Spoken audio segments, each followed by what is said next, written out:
All right, let's talk about something we all feel. The American rat race. We use that phrase all the time, right? But what if it isn't just a metaphor for being busy? What if it's an actual machine, designed on purpose?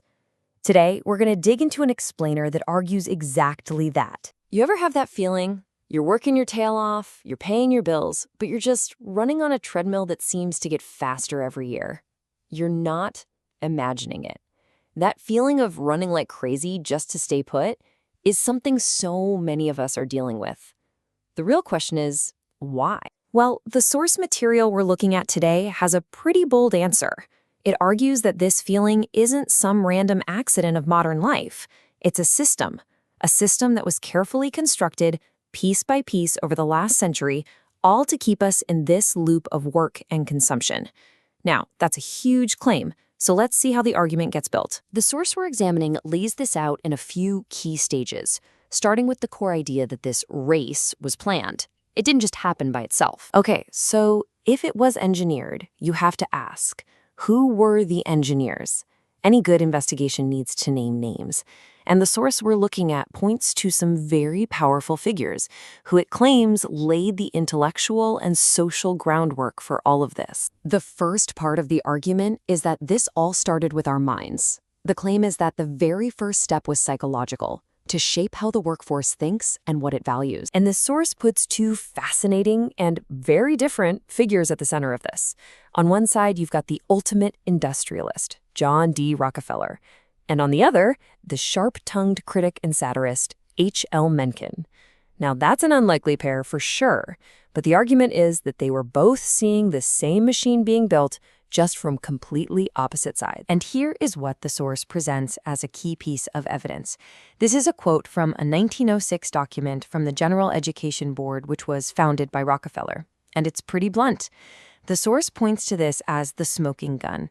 The stated goal wasn't to create a generation of deep thinkers or artists, but to train a population that would fit the needs of industry. In other words, good workers. And then you see the other side of the coin from H.L. Mencken. Now, he wasn't praising this idea. He was sounding the alarm.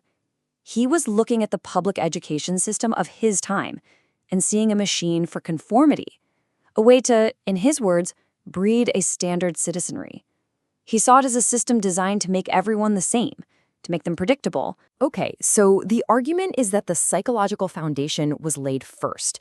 But an idea in your head is one thing. To really make it stick, you have to build a world that reinforces that idea every single day.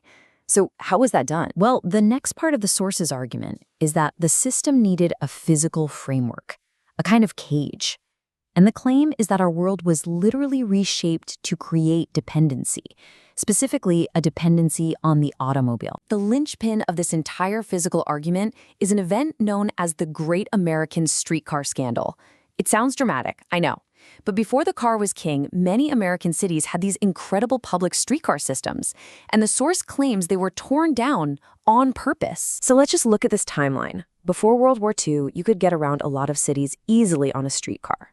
But then, in 1949, something huge happened.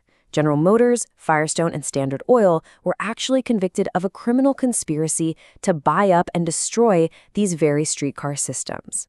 Right after that, in the post-war boom, you see this massive government and real estate push toward highways and sprawling suburbs. A new American landscape where a car wasn't just a choice, it was a necessity. So that's the history, the shaping of the mind and the shaping of our cities. But how does that connect to the economic pressure cooker we feel today? The source argues that it all leads to what it calls a modern economic cage. This system creates what the source calls the economic leash. Think about it. For most people in the US, your job is tied directly to your health insurance. So if you lose your job, you don't just lose your paycheck, you lose your health care. That fear, that direct link, is an incredibly powerful tool that can limit your freedom. It makes you think twice about switching careers, starting a business, or taking any kind of risk. And according to the source, this lifestyle that's been built for us, the long commutes, the sitting at a desk all day, the high stress, it doesn't just hurt our bank accounts. It has really profound and devastating consequences for our physical health. Just look at this number. According to the CDC, over 40% of adults in the US are classified as obese. 40%. The source doesn't see this as a coincidence. It links it directly back to that engineered lifestyle, a life with less time and energy for exercise, less time to cook healthy food, and a whole lot more time spent sitting. And this is where it all comes together in what the source calls a profit cycle. It's a feedback loop. The long commutes and desk jobs benefit the auto and oil industries. The lack of time and energy that comes from that lifestyle, well, that's great for the fast food and processed food industries. And the inevitable results of all of that, poor health, that creates absolutely massive profits for the healthcare and pharmaceutical industries. The problems created by the system become the profit centers that keep it going. So after laying out this whole complex blueprint from how we think to the cities we live in, what's the final takeaway? Where does this leave us? To put it as plainly as possible, the argument we've examined today says that the rat race isn't really a race. There's no finish line you can win. Instead, it's a cage that's been carefully designed and built up generation by generation to serve very specific economic interests. But here's the crucial thing.